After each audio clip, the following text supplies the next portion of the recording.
bismillahi raxmaan raxiim assalaamu calaykum waraxmatullaahi wabarakaatu. kusoo dhawaada walaalayaal, maanta waxaan soo qaadanayaa qodob ku saabsan forex ama sarifka lacagaha qalaad. waxaa la yidhaahdo forex macnaheedu waxa weeyaan foreign exchange. waxaan kusoo qaadan doonaa xalqadan qodobka koowaad, sidee u shaqeeyaa iyo labada lacag ee lagu kala sarifto dhanka fatwooyinka iyo diinta islaamka, maxay ka qabtaa xalaal mise xaaraan. qodobka kale aan soo qaadanayo wuxuu ku saabsan yahay sidee u shaqeeyaa sarifka labada lacag. faham buuxa inaad ka hesho waxaa sal u ah qiimaha lacagaha midka iibka ah iyo midka gadashada. qodobka kale wuxuu noqon doonaa waa maxay waxyaabaha sababta u ah inuu suuqa kaco ama hoos u dhac ku yimaado, waxaa marna kor u qaadayo qiimaha lacagta ama hoos u dhigayo. sidoo kale waxaan soo qaadan doonaa qodobka ugu dambeeya, sidee lacag looga sameeyaa. faham buuxa inaad ka hesho sirta ku jirta inaad lacag ka samayso suuqa lacagta. haddii aan ku hormaro qodobka koowaad, waa maxay forex? waa sarifka lacagaha adduunka. waxaad ka helaysaa lacagaha adduunka intooda badan, waxaase ugu badan 4 lacagood oo kale ah euro, dollar, swiss franc, pounds iyo kuwo kale oo fara badan. waxaana mar walba lagu kala sariftaa 2 lacag sida euro US dollar. marna waxaad iibsanaysaa markuu kaco, haddii aad rabtidna waxaad ka heli kartaa lacag marka uu dhacayo sarifka dollarka. kala iibsashada labada lacag waxaa fududaynaya platform wax la yidhaahdo ayaa jira oo bangiyada ay leeyihiin. maalin walba waxaa lagu kala sariftaa lacag dhaafaysa 4,000 oo bilyan oo dollar. tusaale ahaan, markaad sariflaha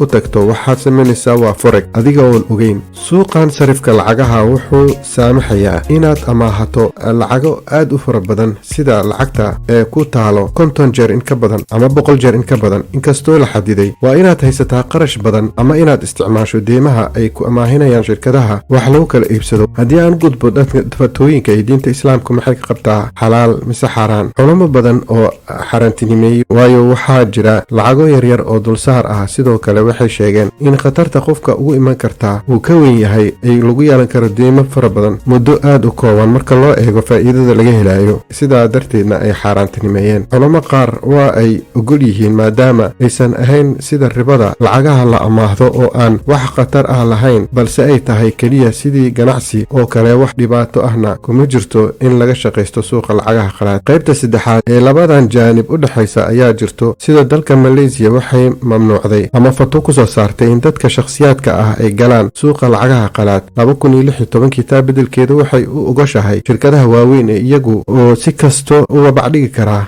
khasaarooyin ay kala kulmaan isbedbedelka lacagaha suuqa iyo dhaqdhaqaaqa la xiriira, iyagoo awoodna u leh si dhow ula socdaan isbedelka, una haysta amkaaniyaad u saamaxaya inay khatartoodu yaraato. si kasta ahaato, waxaan u daynaynaa culummada ku takhasusay arrimaha si ay wax uga dhahaan, balse annaga muhiimadda aan leenahay waxay tahay in faham buuxo laga helo sarifka lacagaha qalaad. sidee u shaqaysaa sarifka labada lacag? faham buuxa ka hel. waxaa sal u ah qiimaha lacagaha midka iibka iyo kan gadashada. waxay u shaqaysaa labada lacag ee ka kala iibsanayo sida euro US dollar. tusaale ahaan, halkii euro uu la mid yahay 1.2. haddii aad ku bedelato 5,000 oo euro, waxaa lagu dhufanayaa 1.2366. waxay ku noqonaysaa 6,183 dollar. waxaasoo dhan waxaa xisaabinayo mashiinka ama aaladda markaas aad ka iibsanayso. haddii dhanka kale markuu hoos u dhac ku yimaado, haddii aad iibsato 6,183 dollar, ka waxaa u qeybinaysaa 1.2366 oo noqonaysa 5,000 oo euro. marka dhankanna waad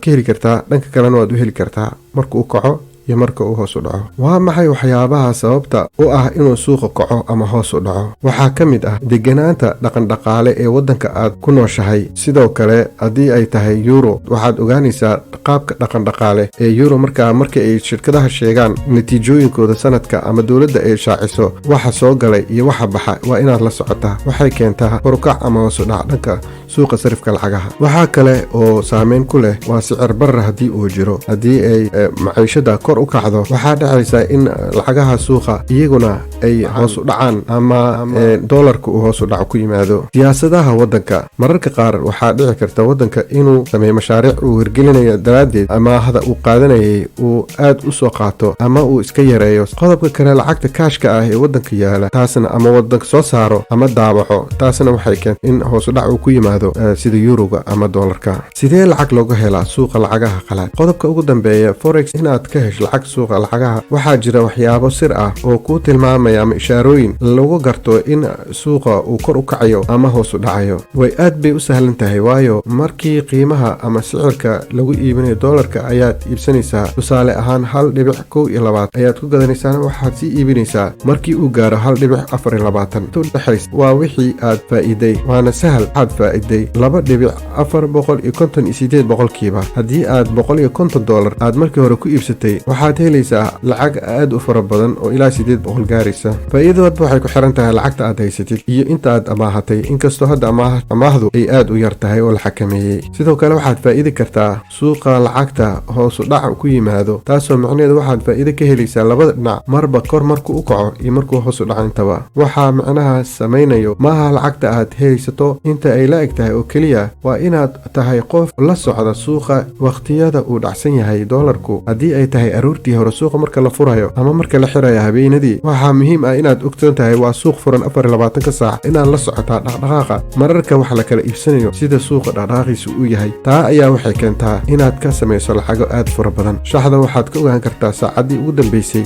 suuqa siduu ah, hadduu kacsana hadduu deganaa 5 daqiiqo u dambeyso. mar walba uu dhaqaaq sameeyo suuqa waxaad ka ogaanaysaa shaxdaas iyadoo adigoo u kala samaysanayo kalaro kala duwan si aad u fahanto suuqa inuu kacsan yahay ama inuu degan yahay. kalarka ugu badan ee la isticmaalano waa buluuga marka uu kaco, marka uu hoos u dhacona waa guduud. haddii aad jeceshahay wax intaa ka badan, fadlan isoo weydii. insha allah waxaan isku dayayaa inaan jawaab waafi ah kaa siiyo dhanka suuqa lacagaha. aad iyo aad baa u mahadsantihiin. intaas ayaan kusoo gabgabaynayaa. wasalaamu calaykum waraxmatullahi.